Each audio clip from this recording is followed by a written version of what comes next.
In our last segment, we noticed that the shingles on this home looked much worse close up than they did from the ground. And there was no doubt after a visual inspection that a new roof was definitely needed. Now let's continue with our roofing professional, Andy Lindis, as he explains the installation of this unique 50-year shingle. Well, looks like the guys have prepped the roof and they're getting ready to lay some shingles down. Yeah, we're getting to a point it's really going to start looking like a brand new roof here pretty quick.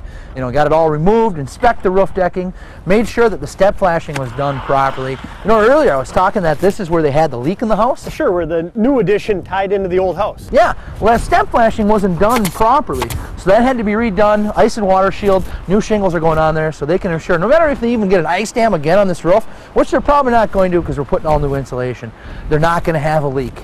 Now, how important is the tear off? And by that I mean, you know, a lot of debris is falling down and potentially damaging the landscaping and the plants that are in place. Is that something that homeowners should be concerned with and be asking those questions before they start a project? Oh, you always want to ask those type of questions. You want to ask every aspect from the removal to the installation to the final cleanup, what they can expect before anything ever starts. And it's very important. You know, that's a lot of stuff coming down to the ground. So you want to make sure you drop cloth everything. You can use plywood where it's necessary, protect your decking, your landscaping, your windows, things of that nature. So when the job is done, you want every aspect of the house, not just the roof, to look better than what it was before you started. Well, I can see some other challenging areas up there. What do you say you and I go up top and we can take a look at some of these components? All right, let's get up there. Now, Andy, before we get into the specific installation process on these particular shingles, let's touch on the other components. Well, we talked about the ice and water shield here. We went with the 2 rows of ice and water in this particular roof. Went with the shingle mate underlayment. It looks and feels different. It almost feels more durable. It is. It's a lot more durable than the ordinary felt. It's actually a fiberglass composite material that goes down. It handles a higher temperature, so it holds up to a higher temperature and colder temperatures, and it lays flatter. So when you put your shingles over the top of it, you get a nice smooth installation. Okay, what about in some of the challenging areas? Like right here, we get a first-hand up-close look at where the original leak was. Yeah, I talked to you about the step flashing. The step flashing was just down underneath the shingles. They didn't have it go over the top of each row of shingles like we're doing with these particular ones here. Okay. So that anytime water got underneath there, it was able to go right back to the house. Boy, and leak right in, and that's what ultimately led the homeowners to contact you. What about in valleys?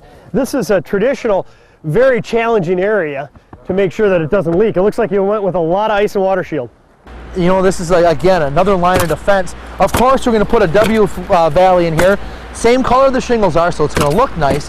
But if that valley tin ever fails, or if ice tries to get up underneath there, it's got to go 5 feet in either direction before it gets to the actual roof decking. And the odds are pretty slim that that's ever going to happen. Not going to happen. This will always remain watertight. What about the shingles themselves? I see you have one right over here. Looking at home, man, that is a lot heavier than a traditional shingle, isn't it? Yeah, it's about as heavy as a shingle gets. So you see, it is a different pattern, and you have to start with different size shingles as you work your way over. The reason that's important, you don't want the seams where 2 shingles butt up to each other to constantly line up down the roof break. That can create leaking issues. And when this is a pattern shingle, you can see it's not your standard 3 tab. You got to make sure, for a looks wise, that these things are lining up properly. And being that this shingle is so heavy, you have to add 3 more nails than you would in an ordinary 3-tab shingle. There's actually 6 nails that hold on each individual shingle. So again, that is an installation process specific to this shingle, but very important to the longevity of the roof. You want to have 6, you said 6 nails in each of these shingles. 6 nails in each one of those shingles. So if I'm a homeowner, obviously I should be asking the questions, are you trained? Do you know about the products? But what about insurance? I mean, is that important? Do I need to know that they have workman's comp, liability insurance as a contractor? Absolutely. You not only need to ask them if they have insurance, ask them to see the certificate that proves that they have the insurance. Call the Better Business Bureau. Call the local Builders Association. Make sure that they don't have any complaints against them. Make sure that they're licensed and bonded, and make sure that every one of the workers that's going to be on your house is insured should something go bad.